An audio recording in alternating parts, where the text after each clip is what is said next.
wanted to ask you about, because your mother is the president of the foundation, is that correct? Yes. So what led to, her becoming the president, or how did that collaboration come about? Did she inspire you specifically, or did you decide, you wanted to partner with your mother? No, it was, I mean, it was literally her and I coming together and deciding, we want to have a targeted approach to our work. And that started in New Orleans with the Malcolm Jenkins Foundation, with her being the president. She literally taught herself how to start a nonprofit, how to fund a nonprofit, and make it effective. And since then, we've scaled that to service 4 different states in Louisiana, Pennsylvania, New Jersey, and Ohio, all places that I've called home at one point in time. And have done an array of programs, from scholarships all the way to food drives, just servicing thousands of people. And a lot of that is coming from my vision, but the majority of that is executed through my mom, who's the president of the foundation and is the boots on the ground. And obviously our board and sponsors who allow us to do the work. What would you say is your proudest accomplishment with the foundation? I think there are many, honestly, and it surprises me really every day how far we've come. We started again with a scholarship program, and I thought we were doing pretty good back then. But to see what's happening with the people, so for instance, I'm back here in New Orleans, and there are a lot of times now we've been doing the work for so long that I've run into people in the community all the time who've been through our program and thank me for scholarships that they've received and the help that the foundation gave. And there's so many different kids that we've watched and been amazed by their determination, and realizing that just a little bit of help that we give, the belief that we have in them, doesn't make them, right? It just gives them the opportunity to shine and be who they are. We've had kids come through the programs that were illiterate and couldn't read and were struggling in school. And then all of a sudden, a few years later, we're turning on the TV and they're giving speeches at the White House. Like, it's these type of examples that let us know that the work that we're doing is important, regardless of if anybody sees it, regardless of how small the impact is, regardless of how big the problems are. Like, what we're doing matters in the lives of the people we touch. And it seems like with the foundation, overcoming odds is kind of woven into the foundation or the creation of your programs. Can you speak to that a little bit, or how that ties back to you personally? Yeah, I think for me, it's well documented the challenges that a lot of youth face, especially African American youth and youth of color, depending on where you come from. Right? We know that, but I'm somebody who, as an athlete, has always looked at hurdles and obstacles as something to persevere through and something to overcome. And that's the daily challenge that we have. And so I think when it comes to our work, overcoming those obstacles is definitely a choice, and is a big part of what we do, because we don't want to use the obstacles as an excuse. We acknowledge them and come with plans forward to address them, to overcome them, and then eventually eliminate them. That's the approach I've taken as an athlete, to be able to execute, my job at a high level with all the pressure. Those are the things that our kids are trying to deal with, and I think it's up to us to make sure that we acknowledge that these things, these hurdles, these obstacles exist, but we also encourage them to persist on anyway. And then, yeah, that's the ethos of where we are. It's not just about education. It's not just about opportunity, but it's, you have to be ready and willing to take on the challenges of the world, to go into a place that doubts you, where you're the underdog, where no one really gives you a chance, and be ready to forge your own pathway forward. That's what we have to prepare our kids to do, because that's the reality that they face. Right. Do you feel like these also, those challenges that you speak about, did they also shape your core values? Because I know that your core values are aligned in integrity, service, community, and a very interesting one, fiscal accountability. Did those challenges kind of form those values for you? Well, I think my life experiences have form those values. You know, I've had the opportunity to leave my neighborhood and go to Columbus, Ohio, and go to Ohio State, play under somebody like Jim Trussell, who, you know, has a program that teach you not only football, but things about leadership and integrity, and what it means to be a stand-up citizen. I've had the opportunity to be around fraternity members in an organization that's built around service and manhood, and persevering, uplifting your community. So these things are very much a part of my ethos and who I've been, who I've grown to be, and who I've, you know, these things that I've come to embrace. And so it's only natural that I push that out, through all of these programs, through the foundation. These same lessons, life lessons that had nothing to do with academia, right, are all things I think are important to teach our youth to be well-rounded individuals. We talk about health and wellness. We talk about financial literacy. We talk about, you know, what it looks like to not only advance, but then turn around and give back. All of these things are kind of this 360-degree approach to building youth. Mm-hmm. Thank you for that. No problem. So with the Eagles, you are a finalist for the Walter Payton Man of the Year Award. How did it feel to be praised and recognized for your charitable contributions? Yeah, every time I've been awarded, so I was a finalist for the Walter Payton Man of the Year, I believe 3 times maybe.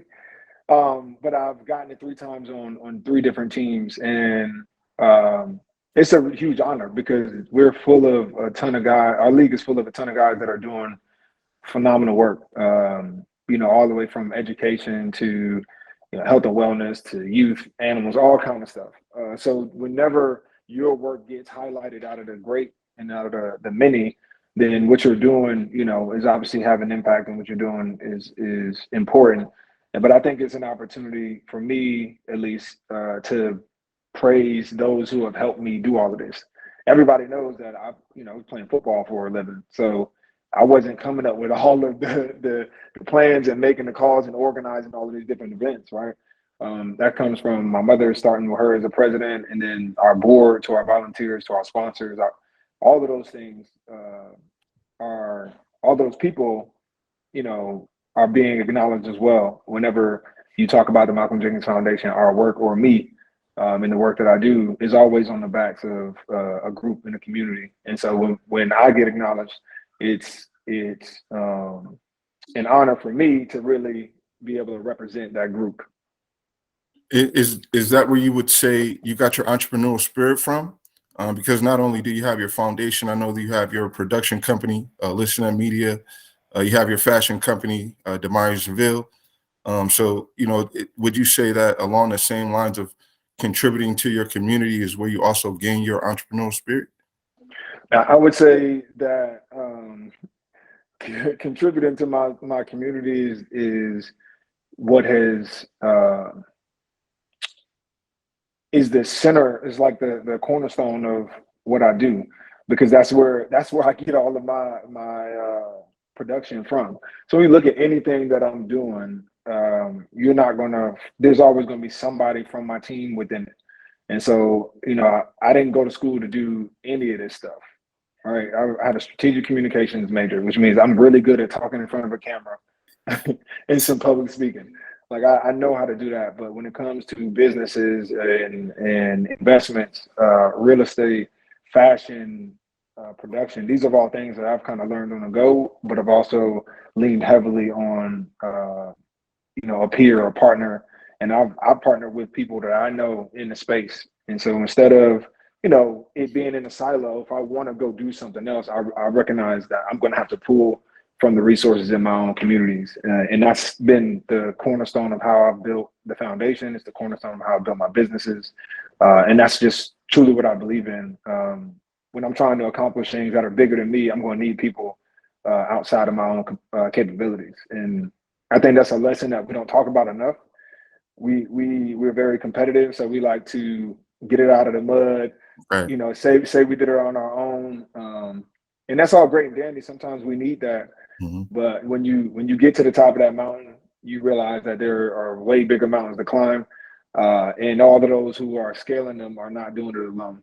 And And so for me, I've tried to replicate that, to be out loud with it, so that people, especially from my community, see the model of, how you build is not off of your own back when you're, willing your way to the finish line. Is collectively picking up the weight, spreading the burden, and then it's easier. Yeah, yeah, I totally agree with that. I think, like you said, the mindset of a lot of people that come from our communities is getting it out the mud, and that sometimes that could be very counterproductive. Mm-hmm. Yeah, you don't need to. Yeah, it's like Right. it's time. Yeah, it's time wasting. Right. Well, most athletes struggle with purpose and direction post-career, whether that be collegiately or professionally. Can you speak a little bit to what your transition has been like, retiring from the game of football?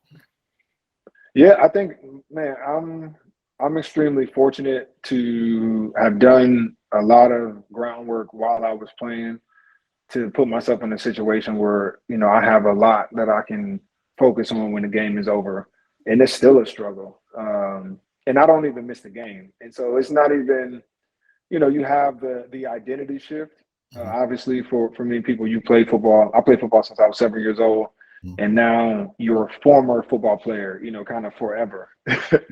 And that's a weird feeling, not being on the field, watching it, so there's a ton of new things that you do. This is my first fall where I didn't have practice, any of those kind of things. So that's a transition, but that is not even the hardest. To me, I've had my life structured for me for so long. Literally everything from, when you go to work, when you eat, when you do everything. And then now you're stripped of that structure, but you still have to be productive. And a lot of like our productivity comes from that ability to focus on this one thing, to do this day in and day out. We have a routine for how we become the best player.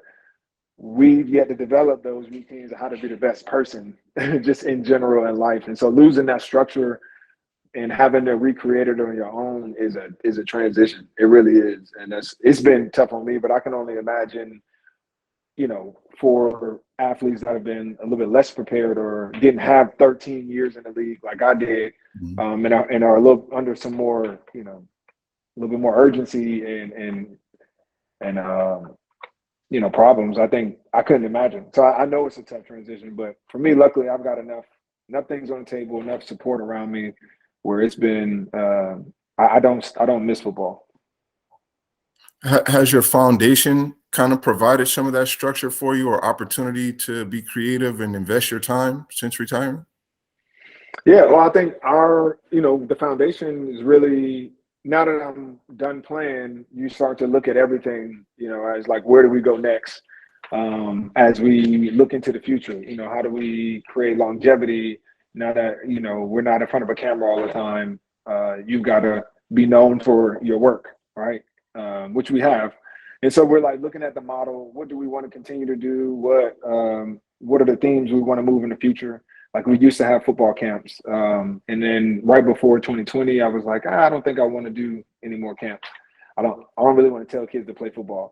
I'd rather talk to them about all of the things around sports. And that gave us an opportunity to pivot toward financial literacy and creating programs that gear kids toward more skills, in spaces like that I'm interested in. So production, whether it be in front of camera, behind camera, fashion, whether it be design, retail, merchandising, all of these different things.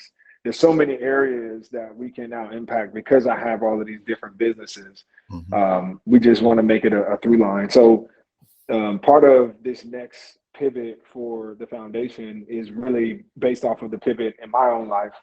And so the foundation has been a big thing for me to be able to focus on, to really figure out, like, how do we want to engage with the youth and continue to make impact long after I'm done playing.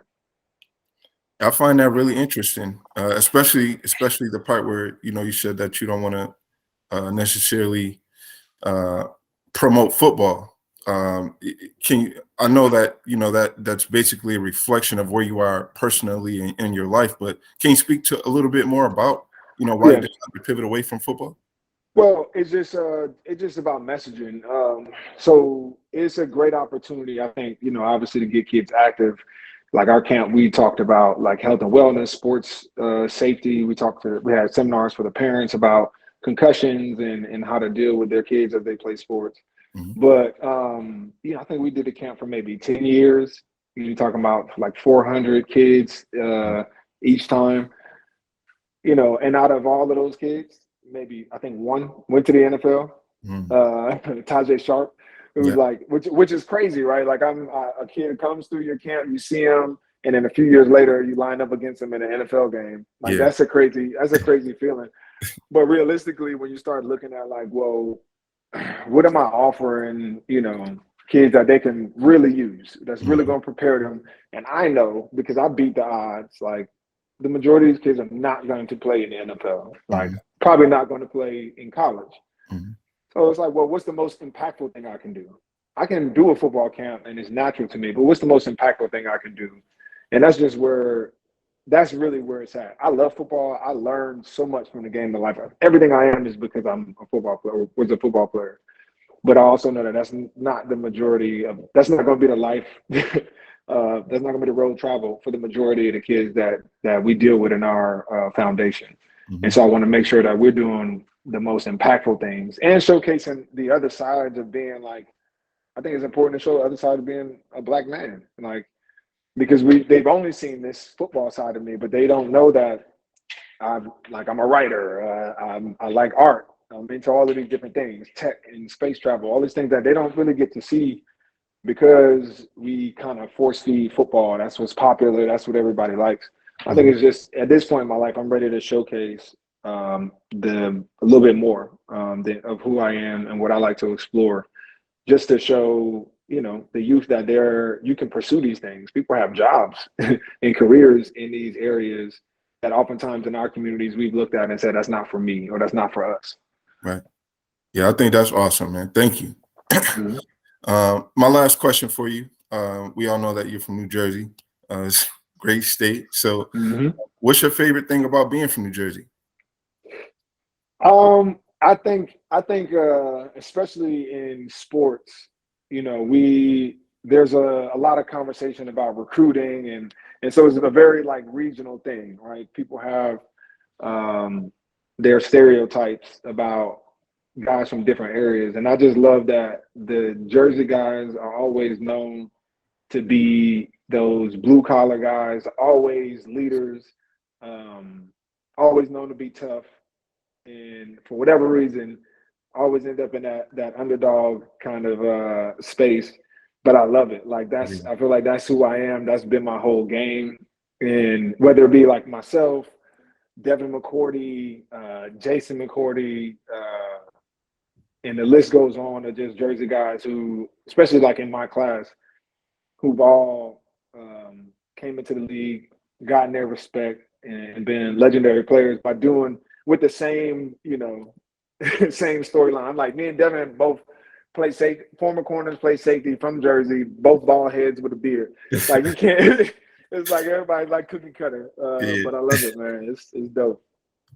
All right. Well, Same thing with Mike Adams too. yeah. Pops, same thing. Yeah. Cookie cutter. A lot of people say that Jersey is also known for the food. Would you agree? Yeah, but it's a melting pot. It's Yeah. nothing like there's no Jersey dishes that I'm gonna Right. tell somebody. I think we just got so many different diversity, so much diversity. You got great food. Mhm. It's similar to that in Philly. Like I think Philly has really good food because of the diversity. It's not like New Orleans. You're gonna go to New Orleans for New Orleans food. Right. I don't know any real like Jersey dishes that aren't Italian or something like that. Yeah. Which, speaking of the food in New Orleans, is amazing. I went there for the first time in October, man. I'm like, Mm. didn't want to come back to Jersey. Yeah, it's a shock when you first get a taste of all the Cajun stuff. But when you live here and you don't eat meat like myself, it's a struggle. Yeah. Well, Malcolm, thank you so much for the interview, and thank you for giving us the opportunity to learn from you and learn more about your foundation. We certainly appreciate it. No problem. I appreciate y'all.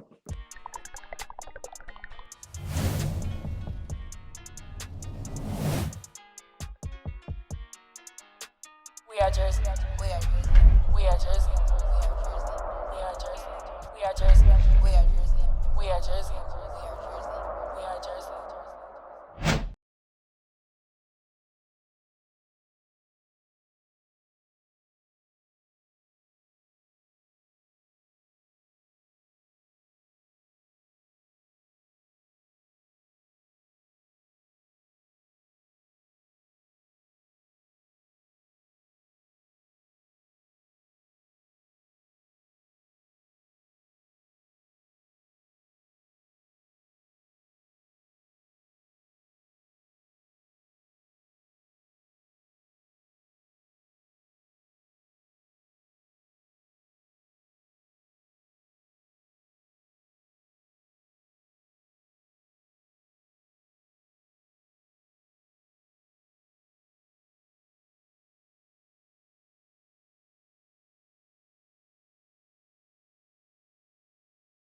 Amber, nice to meet you. Thank you, Malcolm. I appreciate you so much. Alicia and Christy, I appreciate you both. Once again, it's such an honor. I'm a Saints fan, so Who Dat Nation all the way. Okay. There it is. But I just want to say thank you so much for this amazing opportunity and taking out the time to speak with us. Oh, and I got to show you. No problem. I'm going to send it to Christy soon. Oh, yeah, definitely. I look forward to seeing it. Absolutely. Thank you. Thanks so All right, much. go. Have a great day. Thank you. Thank you.